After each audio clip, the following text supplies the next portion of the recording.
السلام عليكم ورحمة الله وبركاته. فكرت لحظة كده، ايه الفرق بين المغفرة والرحمة والعفو؟ ده بينهم فروق غير عادية. المغفرة ان ربنا يغطي على ذنبك، تخيل، ولذلك جاية من كلمة المغفر اللي المرأة بتتغطى به، ثوب تلتحف به المرأة اسمه المغفر، التحفت المرأة بمغفرها. فلما أقول رب اغفر يعني أستر، اردم، خبي ذنبي، ما تفضحنيش يوم القيامة. طب الرحمة هي عدم العذاب أصلا. طب العفو إنه ما يبقاش الذنب بتاعك سايب أثر في سجلاتك يوم القيامة. ولذلك أنت لو زعلان من واحد يقول لك إيه؟ اعفو عني، وتقول له عفيت، يقول لك إيه؟ يعني خلاص، يعني إحنا خالصين، ما اعرفش ايه، خالصين، مفيش اي حاجه شائبه، صافيه لبن زي ما بيقولوا كده، مفيش تلوث في النفس، مفيش تلوث ولا شائبه، شيء لا تشوبه شائبه. اذا العفو هو الستر، المغفره الرحمه عدم العذاب. طيب الرحمه عدم العذاب، يبقى وقل رب اغفر وارحم، شوف الفرق ما بين الاثنين، وانت خير الراحمين.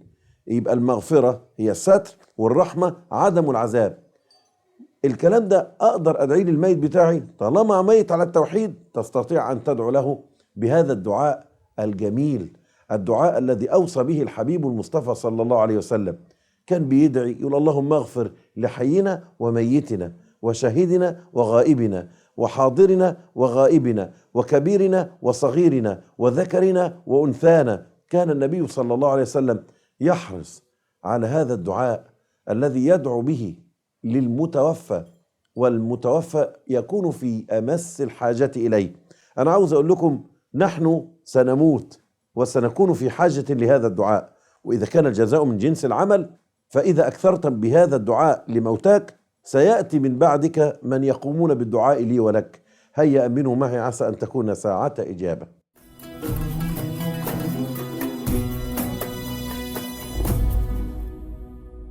اللهم اغفر لهم وارحمهم وعافهم واعف عنهم وأكرم نزلهم ووسع مدخلهم واغسلهم بالماء والثلج والبرد ونقهم من الذنوب والخطايا كما ينقى الثوب الأبيض من الدنس. اللهم أنزل على قبورهم الضياء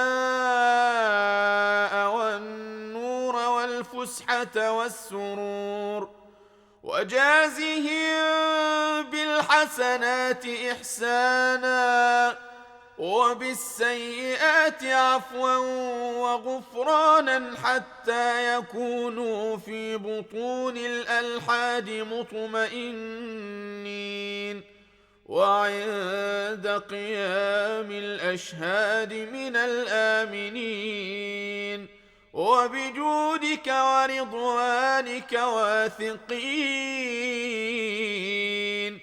وإلى أعلى علو درجاتك سابقين برحمتك يا أرحم الراحمين.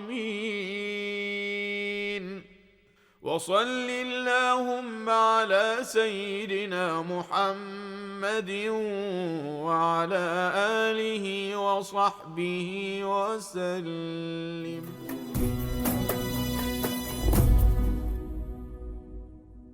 اللهم أمين يا رب، اللهم أمين.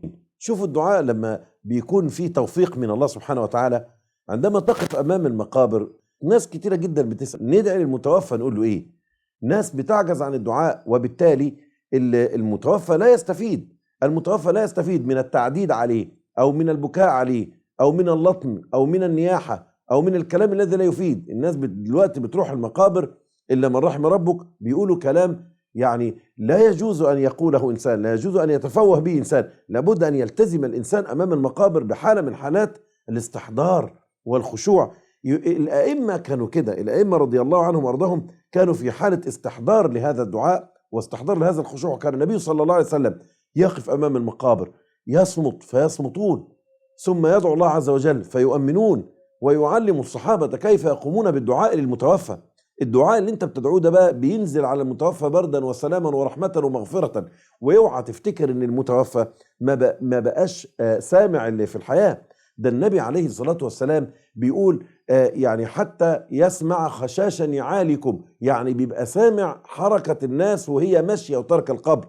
وتيجي الملائكة وهما منكر ونكير، وهما ملكان مسؤولان عن سؤال القبر. خدوا بالكم في حاجة اسمها سؤال القبر وفي حاجة اسمها حساب الآخرة. سؤال القبر غير حساب الآخرة. سؤال القبر دوت أمر بيسأل عن ربه وعن دينه وعن النبي الذي بعث إليه.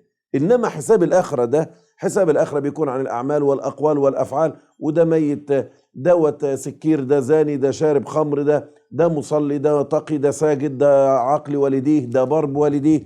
يعني التقسيمة يوم القيامة بتكون كبيرة جدا لا حصر له. أنا عاوز أقول إن الحالة التي يكون فيها المتوفى ما بتكونش هي انتهاء عن الحياة، لا، ده انتقال إلى صورة أخرى من صور الحياة. خدوا بالكم يا جماعة، احنا بنعيش في 4 مراحل في الحياة. المرحلة الأولى هي مرحلة اسمها عالم الذر. قال تعالى: وإذ أخذ ربك من بني آدم من ظهورهم ذريتهم وأشهدهم على أنفسهم ألست بربكم قالوا بلى.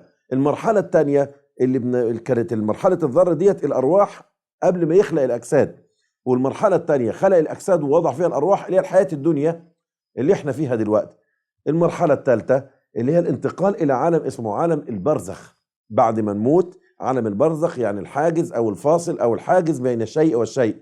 قال تعالى: مرج البحرين يلتقيان بينهما برزخ لا يبغيان، يعني حاجز بينهما لا يبغيان. المرحلة الرابعة اللي هي الأخيرة، اللي هي مرحلة الآخرة. بعض الناس بيخلطوا في المفاهيم، ما بيعرفوش الفارق بينها، فبيفتكروا ان القبر هو المرحلة الأخيرة. ولذلك لما بيجوا يدفنوا واحد يقول لك، تسمع بعض المذيعين يقول لك ايه: وانتقل البطل فلان او انتقل فلان الى مثواه الأخير. لا، هو مش الى مثواه الأخير، الى مثواه قبل الأخير. ليه بقى؟ لان حتى ربنا مسميها مكان زيارة مش مكان إقامة. شوف ربنا بيقول: ألهاكم التكاثر حتى زرتم المقابر، ما قالش حتى سكنتم المقابر. لو قال حتى سكنتم المقابر يبقى معنى ذلك ان الميت يدخل قبر، مش هيخرج للآخرة ابدا بأي حال من الاحوال. عموما انا عاوز اقول لك انه دي مرحلة مؤقتة، ترانزيت، يعني زي ما بيقولوا كده في لغة السياحة والطيران، يعني مؤقتا، وبعد كده بتنتقل الى المرحلة الأخيرة اللي هي المرحلة الآخرة، إما إلى جنة وإما إلى نار. جعلني الله وإياكم من أهل الجنة يا رب العالمين ونجانا من النار. الميت هنا في الحالة البرزخية دي بقى محتاج إيه؟ محتاج تحسين مجموع، محتاج لجنة رأفة، محتاج واحد يساعده على تخطي الأزمة في سؤال القبر اللي بعض الناس بينكروه، ويقول لك إيه: أصل القبر ومش القبر، وأصل ما فيش الشجاع الأقرع. لا، في شجاع الأقرع، والشجاع الأقرع دوت مش اللي ملوش شعر. يعني واحد ربنا رزقه شويه جهل نادرين بيتريق على الاحاديث اللي وارد فيها الشجاع الاقرع، يقول لك ما فيش شجاع اقرع وبشعر.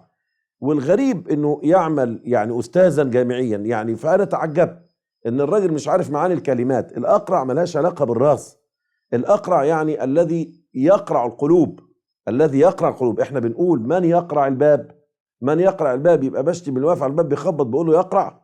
لا، من يقرع الباب مين اللي بيخبط الباب؟ عشان كده بنقول قرع الطبول. فثعبان مخيف ده المسلطه على مين؟ على مانع الزكاه. انت وبعدين كل الناس يقول لك لا ما تخوفناش من عذاب القبر. حاضر يا سيدي، مش هنخوفك، بس ليه ما تجتهدش زي الطالب يقول لك ما تخوفنيش من السقوط؟ مش هخوفك من السقوط واجتهد. انما الطالب يقول لك ما تخوفنيش من السقوط وعمال يلعب في الشارع، ما تخوفنيش من السقوط اخر السنه وعمال يلعب في الشارع، ما تخوفنيش من السقوط اخر السنه وعمال يطوح في الكتب بتاعت المدرسه ويهمل في واجباته المدرسيه. لا، هخوفك من السقوط. طالما انت مهمل يبقى هخوفك من السقوط. مين اللي حقه علينا ان احنا ما نخوفوش؟ اللي هو الناس اللي عندها دم، اللي هي ما بتخافش الا من الله سبحانه وتعالى. وأقم الصلاة لذكري، دخلت على العبادة، دخلت على الطاعة من غير ما تتأخر. يبقى بعض الناس يستحق إنك تخوفه، وبعض الناس زيكم عنده إحساس، سيذكر من يخشى. ربنا بيقول في كتابه العزيز بسم الله الرحمن الرحيم وتعيها أذن واعية. ربنا بيقول عن القرآن نفسه هدى للمتقين، ألف لام ميم ذلك الكتاب لا ريب فيه، هدى لمين؟ للمتقين. إنما اللي مش متقي عمره ما هينتفع بالقرآن. ربنا اشترط قبل الانتفاع بالذكر إنك تكون مؤمن. علشان كده لاحظوا من الآية الكريمة، وربنا سبحانه وتعالى بيقول في كتابه الكريم بسم الله الرحمن الرحيم الذين آمنوا وتطمئن قلوبهم بذكر الله، ألا بذكر الله تطمئن القلوب. يبقى لو فهمت هذا المعنى تقدر تفهم معنى الذكر، وإنه الدعاء للمتوفى هو دعاء لواحد كان من أهل الذكر في الدنيا، وأنت تساعده على اجتياز محنة هذا السؤال بخير وسلام. ميتينكم محتاجينكم بإيه؟ بدعائكم، بصلاحكم، باتجاهكم إلى الله سبحانه وتعالى، إن ربنا يلقنهم حجتهم ويبدد غربتهم ويوسع مدخلهم وينور قبورهم ويغفر لذنوبهم ويفتر عيوبهم ويرحمهم برحمته ويعافيهم بمعافاته ويجود عليهم بجوده ويغسلهم من خطاياهم بالماء والثلج والبرد وينقيهم من الذنوب والخطايا والأثام كما ينقي الثوب الأبيض من الدنس. يا رب ارحم أبوينا وارحم آباءنا وأمهاتنا ومن له حق علينا، واغفر لهم بمغفرتك وجودك يا أكرم الأكرمين. وإلى هذا الدعاء والتأمين أثابكم الله رب العالمين.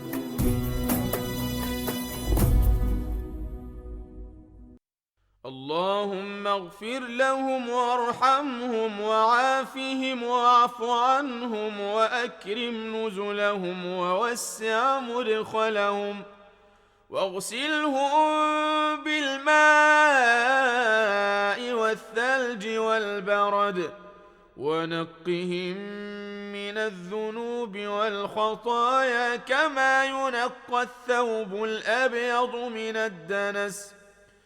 اللهم أنزل على قبورهم الضياء